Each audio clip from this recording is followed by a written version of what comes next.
বিসমিল্লাহির রহমানির রহিম। চান্দিনা উপজেলা এবং পৌরসভা বাংলাদেশ জামাতি ইসলামের সম্মেলনের আজকের এই বিশাল কর্মী সমাবেশের সম্মানিত সভাপতি, প্রধান অতিথি, বিশেষ অতিথিবৃন্দ, বাংলাদেশ জামাতে ইসলামের বিভিন্ন ইউনিয়ন থেকে আগত দলীয় নেতৃবৃন্দ, কর্মী ভাইয়েরা, আসসালামু আলাইকুম।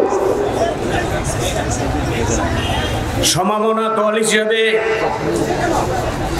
আন্দোলন সংগ্রামে ফ্যাসিস্টবাদী সরকারের উৎখাতের আন্দোলনের শরিক দল হিসাবে বিএনপি, জামাত, লিবারেল ডেমোক্রেটিক পার্টি এবং অন্যান্য সমমনা দলের শরিক দল হিসাবে উপজেলার সভাপতি হিসাবে আমাকে এখানে দাওয়াত করেছে।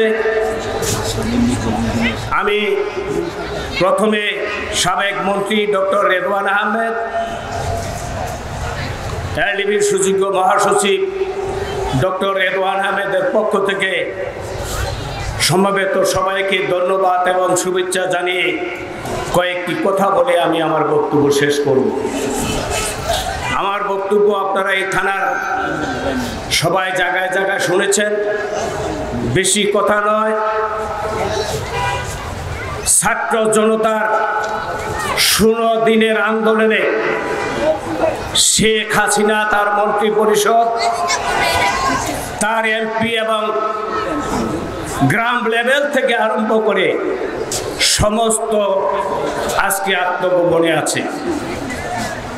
বর্তমান আইনমন্ত্রী বলেছিলেন ভারতের সাথে এমন সম্পর্ক, স্বামী স্ত্রীর যেরকম সম্পর্ক মধু, বাংলাদেশের সাথে ভারতের এমন সম্পর্ক।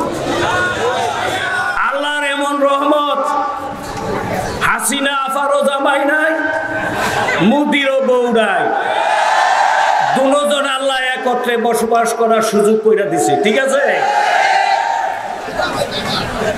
শেখ হাসিনার পিতা গণতন্ত্রের জন্য জেল খেটেছিলেন।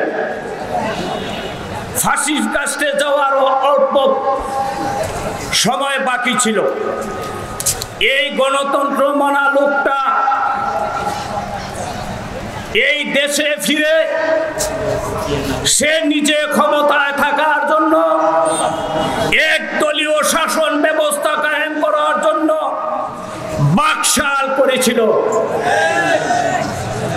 তার দূষর, তার সহকর্মী খন্দকার মুস্তাক এবং আওয়ামী লীগের তৎকালীন মন্ত্রী এমপিদের আর কয়েকজন সেনা কর্মকর্তার উদ্যোগে তাকে সপরিবারে মৃত্যুবরণ করতে হয়েছিল। আপনাদের মনে আছে কিনা, বাংলার মানুষ তখন ইন্না লিল্লাহ পড়ে নাই। তার পদঙ্ক অবলম্বন করে শেখ হাসিনা আবার একদলীয় শাসন ব্যবস্থা কায়েম করে আওয়ামী লীগ ছাড়া কোনো দল থাকবে না, জামাতে ইসলাম কথা বলতে পারবে না, বিএনপি এলডিপি কথা বলতে পারবে না, সমস্ত বাক স্বাধীনতাকে কেড়ে নিয়ে একদলীয় সরকার গঠন করে এই দেশ শাসন করার পায় তারা করেছিল। আজকে এই সরকার, আমি এই সমাবেশের কাছে আমি অনুরোধ করব, আবারও ষড়যন্ত্র চলছে। এই ষড়যন্ত্র জাতীয়ভাবে ঐক্যতার ভিত্তিতে যে কোনো আন্দোলন সংগ্রাম বা যে কোনো ষড়যন্ত্র আসুক না কেন মোকাবেলা করে উৎখাত করতে হবে। আর তত্ত্বাবধায়ক সরকারের কাছে আমার একটা সবিনয় অনুরোধ থাকবে, যে সংস্কারগুলো না করলে নাই হয়, এই সংস্কারগুলো করে অনতি বিলম্বে একটা নিরপেক্ষ নির্বাচনের মাধ্যমে আপনি ক্ষমতা দিয়ে আপনি চলে যাওয়ার জন্য সবিনয় অনুরোধ রেখে আমি আমার কথা শেষ করছি। আল্লাহ হাফেজ। বাংলা জিন্দাবাদ, জামাতে ইসলাম জিন্দাবাদ, এলডিপি জিন্দাবাদ। সবাইকে ধন্যবাদ। আসসালামু আলাইকুম।